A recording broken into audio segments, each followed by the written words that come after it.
बड़ा ताज्जुब की बात है, विपक्ष में क्वालिफाइड लोग हैं, राघव चड्ढा भी बड़ा क्वालिफाइड है और सुरजेवाला ने बोला है और ख़ास तौर से फारूक अब्दुल्ला ने बोला और कांग्रेस के श्रीनिवासन ने बोला।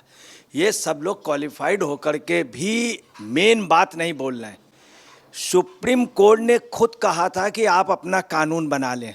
बेहद अफसोस की बात है, इस बात में जांच होनी चाहिए और नेताओं के ऊपर दंडित भी करना चाहिए। हकीकत यही है, होता क्या है, जिस समय काउंटिंग चलती है तो सब लोग खुश होते हैं। जो भी प्रत्याशी आगे हो रहा होता है वो कहता है बहुत अच्छा चुनाव चल रहा, कोई बेईमानी नहीं। और जहाँ वो पीछे होने लगता, क्या कहने लगता, बेईमानी हो रही। सुप्रीम कोर्ट के आदेश के अनुसार हो गया है, बिल ये पारित हो गया है, पास हो गया। अब इस पे कोई इन लोगों के पास बहस का मुद्दा नहीं, तो बाद में इस तरह की बातें कर रहे हैं। सर, शीतकालीन सत्र के दौरान जिस तरीके से केंद्र सरकार की तरफ से सीईसी का जो बिल लाया गया है, उस पर आखिरकार विपक्ष जो है वो इस कदर क्यों बौखला रहा है और ये क्यों बात की जा रही है कि अगर केंद्र सरकार के द्वारा लाया गया ये बिल पास हो जाता है तो इससे जो है वो लोकतंत्र की हत्या कर रही है भारतीय जनता पार्टी। और इसी के साथ राघव चड्ढा ये तक कह रहे हैं कि अगर ये बिल पास हो जाता है तो संबित पात्रा को जो है वो चुनाव आयोग में बिठा दिया जाएगा।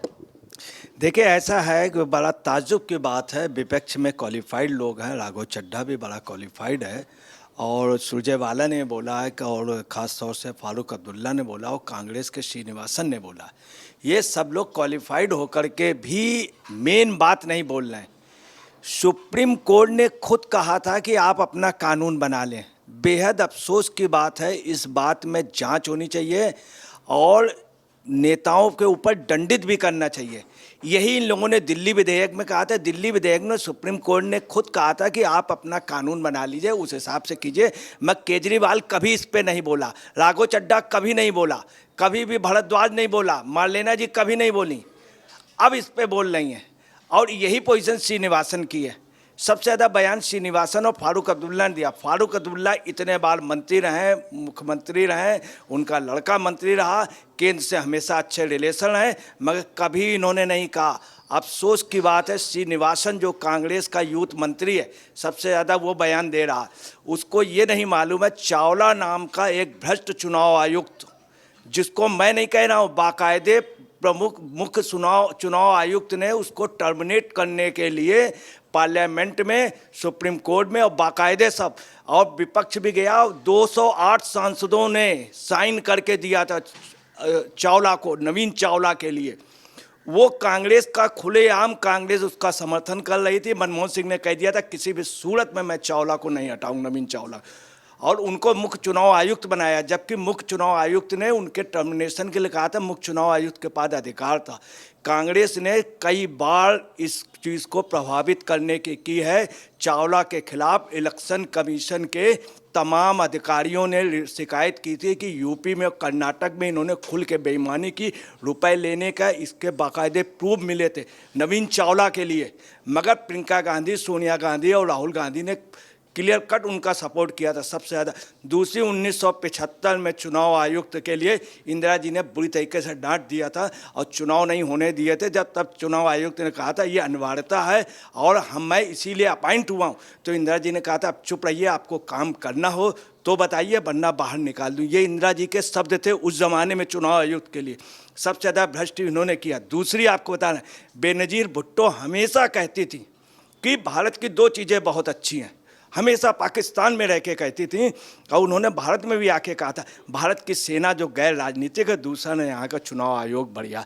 ये सुप्रीम कोर्ट की वो थी आउटलाइन। सुप्रीम कोर्ट ने कहा था कि आप अपना कानून बना लीजिए। अच्छा, चीफ जस्टिस का अभी हुआ था कि अभी एक मामला गया था, विपक्ष लेके गया था, इसलिए चीफ जस्टिस ने इस समय इन्वॉल्व थे, फिर चीफ जस्टिस ने खुद ये दी। अब इसके पहले भी संसद में पेश किया गया था, मगर विपक्ष ने, कुछ पूर्व चुनाव आयुक्तों ने कुछ अमेंडमेंट बताए, उसको फॉलो किया गया। उसके बाद अमेंडमेंट करके अब दोबारा पेश किया गया, वो पारित भी हो गया। ये चीज़ नहीं बता रहे हैं राघव चड्ढा। अब आप देखिए क्या है कि उन्होंने कहा क्या है श्रीनिवासन ने कि आयुक्त व मुख्य आयुक्त व आयुक्तों से जुड़े बिल ने देश में तानाशाही का ऐलान कर दिया। अब पीएम एक मंत्री और एलओपी ये फैसला लेंगे। अरे एलओपी को तो लिया गया है, मेन चीज़ है विपक्ष के लीडर को लिया गया, सबसे बड़ी बात। अच्छा, अब ये कह रहे हैं राजीव गांधी ने अपने समय 3 आयुक्तों में 2 आयुक्तों को क्यों निकाल दिया था, क्या उनकी थे कि प्राइम मिनिस्टर डायरेक्ट कैसे निकाल रहा, उनको मीटिंग करनी चाहिए, तब उन्होंने सुप्रीम कोर्ट क्यों नहीं गए? इस बात का जवाब ये लोग नहीं दे रहे हैं। यही पोजीशन इनकी राघव चड्ढा की आज पार्लियामेंट में। आज उन्होंने भी कहा है, इसके लिए उन्होंने फारूक अब्दुल्ला जी ने उन्होंने ये भी कहा है कि सीआरपीसी और जो ये आईपीसी इसके अमेंडमेंट के लिए तथा और जो बिल आए ये वाहियात हैं, इनकी ज़रूरत नहीं थी, ये उन्होंने कहा है फारूक अब्दुल्ला। साथ में उन्होंने एक चीज़ और बोल दी है कि कश्मीर जो है वो जहन्नुम, जबकि कश्मीर को स्वर्ग कहा जाता है। अमीर खुसरो ने कहा था गल वल्वे जमी अस्तो अमी अस्तो अमी अस्तो, गल दुनिया में कहीं स्वर्ग है तो यहीं।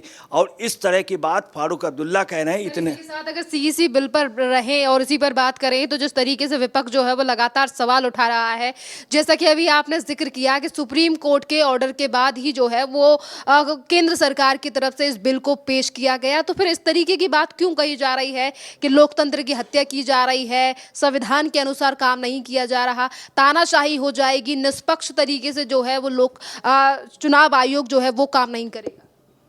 ये एक्चुअली में देखे इन लोगों ने बात कही, मगर ये नहीं कहा कि सुप्रीम कोर्ट ने खुद रूलिंग दी थी। सुप्रीम कोर्ट ने खुद कहा है कि एक कानून आप बनाइए, कानून बनाने पे हमको कोई इतराज़ नहीं, और उस पर बाकायदे हुआ विपक्ष का लीडर रहेगा और प्रधानमंत्री रहेंगे, उनके द्वारा मनोनीत एक मंत्री रहेगा, उसमें विपक्ष का लीडर रहेगा।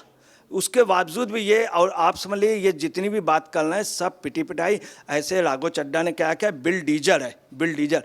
वास्तव में ये सरदीप सुरजेवाला ने शब्द ये यूज़ किए थे बिल डीजर के लिए। इन्होंने क्या किया, उन्हीं की नकल मार दी, और कोई भी व्यक्ति ये बात कहने को तैयार नहीं है, जबकि चुनाव आयुक्त के खिलाफ या चुनाव आयोग को सबसे ज़्यादा अगर किसी ने डैमेज किया है तो इन्होंने किया है, और सबसे ज़्यादा अगर चुनाव आयोग में किसी ने काम किया है तो टीएन शेषन ने किया। टीएन शेषन के खिलाफ हमेशा राजीव गांधी रहे।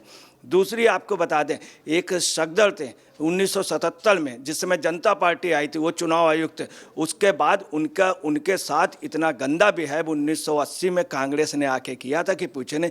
और सफदर गैर विवादास्पद रहें और टीएन शेषन गैर विवादास्पद रहें। उनको कायदे से प्रेसिडेंट बनाना चाहिए था या कोई बड़ा पद राज्यसभा में देना चाहिए, मगर कांग्रेस ने इसकी चिंता नहीं की, इसकी चिंता नहीं की। इसीलिए एपीजे अब्दुल कलाम के पास जब नवीन चावला जी की फाइल गई थी तो उन्होंने स्पष्ट शब्दों में कहा था, स्पष्ट, मगर मनमोहन सिंह ने चूंकि कॉपरेट किया और उल्टा उनको क्या किया गया, बाद में मुख्य चुनाव आयुक्त बना दिया गया। इनके खिलाफ रिटिन में गोपाल स्वामी जो मुख्य चुनाव आयुक्त, उन्होंने कहा था, और उन्होंने कांग्रेस पे उंगली उठाई थी कि उनके कई जगह ट्रांजैक्शन थे। ये हम नहीं आरोप हुए, ये बात सुप्रीम कोर्ट में भी गई, ये बात पार्लियामेंट में। जिस तरीके से विपक्ष लगातार इस बिल को लेकर सवाल उठा रहा है, जनता एक सवाल और जो है विपक्ष से लगातार सोशल मीडिया के माध्यम से पूछ रही है कि आज जिस तरीके से इस बिल को लेकर सवाल उठाए जा रहे हैं, चुनाव आयोग पर जो है वो उंगली उठाई जा रही है, क्या 5 राज्यों के चुनाव के बाद अब लोकसभा में हारने का डर विपक्ष को सताने लगा है?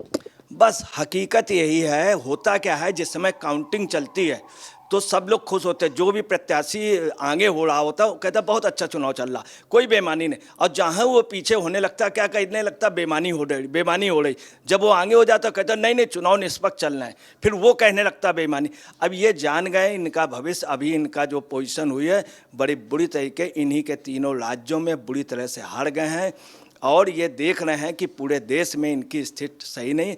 एक्चुअली में हिमाचल की भी सरकार जो है वो 5-6 महीने से ज़्यादा की नहीं है, और कर्नाटक की किसी भी सूरत में नहीं है। जान गए अब इनको सरकार बना पाना मुश्किल है, चूँकि आपको बताना है जहाँ जहाँ क्षेत्रीय दल हैं, जहाँ क्षेत्रीय दल, उनका एवरेज आने का दोबारा रिपीट होने की संभावनाएं ज़्यादा होती हैं अपेक्षा कांग्रेस की।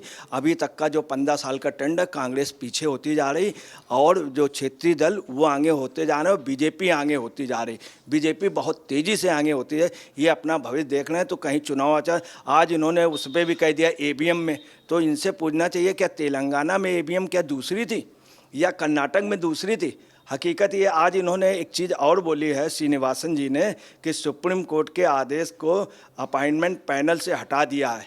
और सुप्रीम कोर्ट के आदेश को पलटा गया, जबकि ऐसा कुछ नहीं।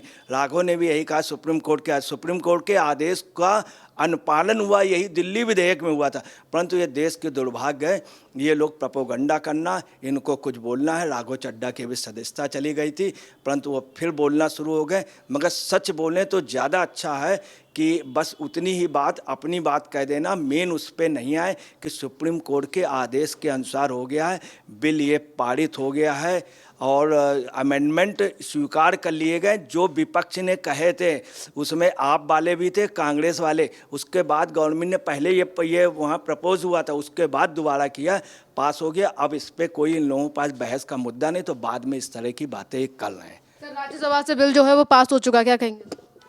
राज्यसभा में देखिए, राज्यसभा में भाजपा पूर्ण बहुमत में नहीं है, तब पास हो गया। इनको ये नहीं है कि और सांसदों से कहें और दलों ने क्यों सपोर्ट किया। और हकीकत ये है कि इन्होंने क्या किया, ये वहाँ पे पूर्व उसमें गए, इन्होंने व्हिप जारी किया, ये पूरे सांसद गए, इसकी इनको चिंता नहीं है। ये पास हो गया, जबकि बीजेपी के पास पूर्ण बहुमत, ये इसकी इनको नहीं है। इसमें कहीं ना कहीं आप सुने, सांसदों का भी सहयोग है। देश की जनता भी चाह रही थी कि इलेक्शन उस पर ये निश्चित तौर पे हो। और ये वो उनके लिए कहने को तैयार नहीं। राजीव गांधी ने 1 सेकंड में 2 आयुक्त हटा दिए थे।